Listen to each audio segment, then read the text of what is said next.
করছি, আর তোমরা অ্যাডভার্টাইজমেंट করে বলছো घर घर में जल पहुंच रहा है, और घर घर के जल में तो नहीं, तुम जिनिस का दाम बढ़ा रहा है, प्राइस राइस बढ़ा रहा है, डीजल का भाव बढ़ा रहा है, पेट्रोल का भाव बढ़ा रहा है, प्याज का भाव बढ़ा रहा है। आज किसान लोग रास्तों में जल रहा है, किसान लोग आज रास्तों में मर रहा है। আমি কৃষক আন্দোলনকে স্যালুট জানাই এবং জানিয়ে বলি, দেখুন এত সমস্যা নিয়ে কাজ করি, বিজেপি চেষ্টা করে সব জায়গাতে গিয়েই কোনো না কোনো একটা ইস্যুকে খাড়া করে একটা ঝামেলা বানানো। কোথাও আদিবাসীদের সাথে মুসলিমদের দাঙ্গা বাঁধায়, কোথাও হিন্দুদের সাথে মুসলমানের দাঙ্গা বাঁধায়, কখনো শিখের সাথে খ্রিস্টানদের দাঙ্গা বাঁধায়। আমাদের কৃষকরা ধান উৎপাদন করেন, তাদের আমরা বলি অন্নদাতা, তাদের ধান থেকে চাল হয়, সেই চাল খেয়ে সবজি খেয়ে আমরা বেঁচে থাকি। অথচ দেখুন আমাদের এখানে ওদের কোনো অসুবিধা হয় না, অথচ পাঞ্জাব জ্বলছে, হরিয়ানা জ্বলছে, দিল্লি জ্বলছে। কৃষকরা যাতে পৌঁছতে না পারে রাস্তায় ট্রাক কিলার মানে টায়ার কিলার লাগানো হচ্ছে যাতে কৃষকরা গিয়ে পৌঁছতে না পারে। আমি তাদের সকলকে আমাদের সমবেদনা জানাই। আমাদের এখানে কোনো ঘটনা ঘটলে আমরা সঙ্গে সঙ্গে সেটাকে টেক আপ করি। আমি চাই না কোনো ঘটনা ঘটুক, কিন্তু অনেক সময় মানুষের অজান্তে কোনো ঘটনা ঘটে যায়। যেমন আপনারা অনেকে জানেন না, সাবধান থাকবেন। আমার কাছে অনেক খবর আছে, অনেকে আধার কার্ড লিঙ্ক কেটে দেওয়া হচ্ছে।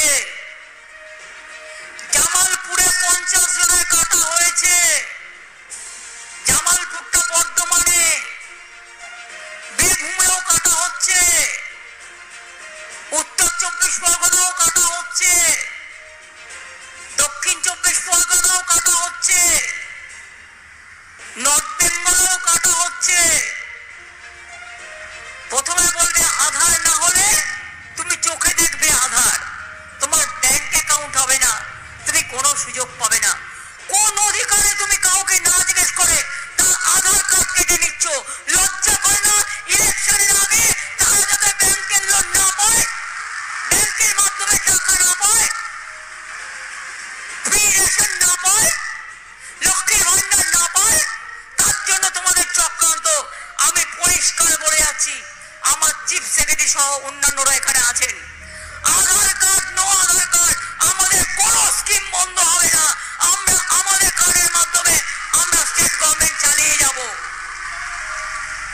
আর যে কাজটি দিল্লি করছে ওদের থোকা মুখ ভোতা করে দেবো। প্রথমে বলবে আধার কার্ড করো, নাহলে স্কুলে ভর্তি হতে পারবে না, 1000 টাকা দাও। কেন দেবে? রেশন কার্ড করবে, স্মার্ট কার্ড করবে, আধার কার্ড করবে, কোভিড কার্ড করবে, জন্ম মৃত্যুর কার্ড করবে। কার্ডগুলো কি গলায় মালা করে রাখবে? আর তারপরে কার্ডগুলো আবার বুঝুন কাউকে না জিজ্ঞেস করে অসংখ্য কার্ড বাতিল করে দেওয়া হয়েছে। আমি বাংলার মানুষকে বলতে পারি, ভয় পাবেন না, আমি আছি। বাংলার একটি স্কিমকেও আমি আধার কার্ডের সাথে সংযুক্ত করতে দেবো না, সেরকম হলে যদি দেখি আধার কার্ড নিয়ে ওদের কোনো ছলনা আছে। সাবধান মানুষ, আবার এনআরসি করার চক্রান্ত হচ্ছে, কাকা করতে শুরু করেছে আবার।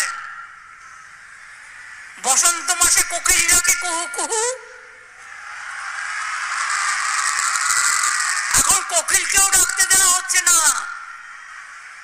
1 মাস বাদে বা 1 মাসের মধ্যে ইলেকশন ডিক্লেয়ার হবে, তার আগে সব ভোটপত্র কেড়ে দাও, সবাই গিয়ে ভোটার লিস্টে ভালো করে নাম তুলবেন। আর আমি ভোটার লিস্টে ভোটার কার্ডের সাথে যারা যুক্ত আছে, কোন সাধারণ মানুষের নাম যাতে বাদ না পড়ে আপনাদের লক্ষ্য রাখতে অনুরোধ করব।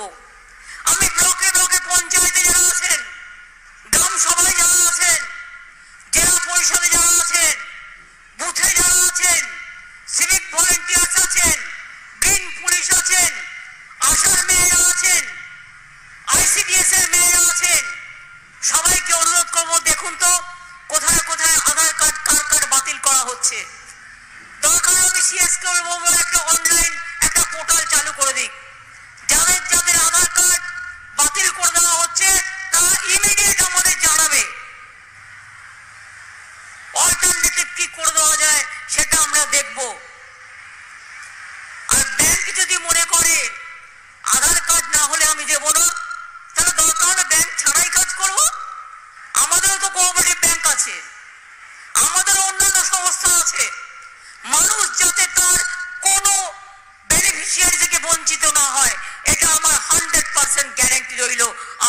আছে